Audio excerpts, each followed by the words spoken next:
Alright, so I was out here flintlock hunting today. I set this trap 2 days ago, Christmas Eve. Flintlock hunted all day, I got out early, wasn't able to check my sets, but just got out here after flintlock hunting, and sure enough, I caught a fisher.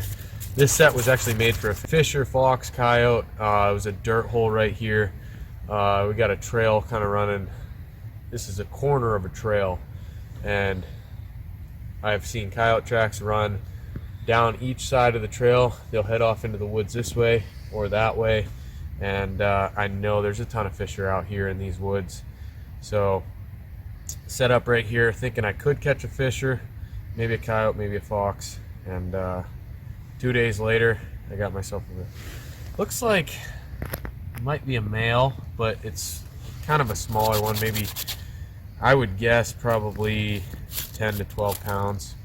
It's on the smaller end of the ones I've caught, so but still a nice fisher, and we'll get it taken care of. So I got that fisher hung up here. You probably noticed in the video it was really muddy, so I got it cleaned up, and the fur's really nice, pretty happy with it. It's a little bit smaller than I originally thought. I weighed it, it's only 7 pounds, and it's a female, not a male. So I think that's maybe average, maybe a little below average for a female. I was even looking at the teeth to try to age it a little bit. It's missing some molars in the back there. And then I've noticed this with other predators, but they kind of tend to favor one side of their canines. And you can see on this one, the right side here is completely worn down, and the left side's really, really sharp still.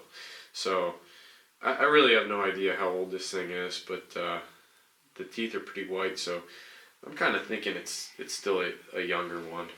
But good to get out of the woods. It's my second PA fisher that I've caught.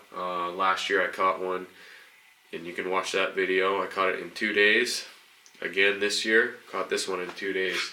Went out and set these traps on Christmas Eve, and today is the day after Christmas, the first day of flintlock.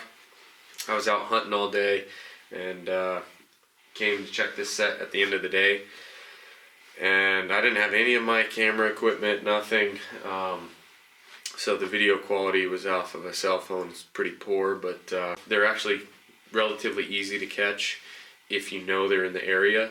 I would compare them to bobcat. Once you know where they are, you can catch them fairly easily, because they'll tend to work a set long, and they aren't very cautious like a fox or a coyote. So they really aren't that difficult to catch. You just gotta find them first. The interesting thing is, I went into the woods into that area on Christmas Eve knowing there were fisher in the area.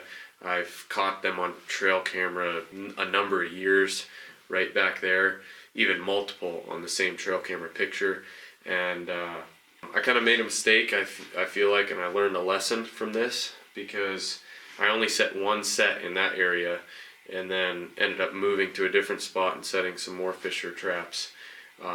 Luckily, I caught this one in that set, and really that set was actually not even a fisher set. It was more of a coyote set. I set it in that area knowing that a fisher could come through there. I know coyotes come through there, and it was kind of an eye-opener for me, a lesson that I gotta trust my instincts, trust what I've seen in the past, and not just one day of scouting. So it was a good lesson. I'm pretty happy with this fisher. It's great fur, and you only get one of these per year in PA, at least for now. I think next year they're going to change that to 3, but this is mine for 2019-2020, and I'm really happy with it. So thanks for watching, and good luck out there. Be one with the outdoors.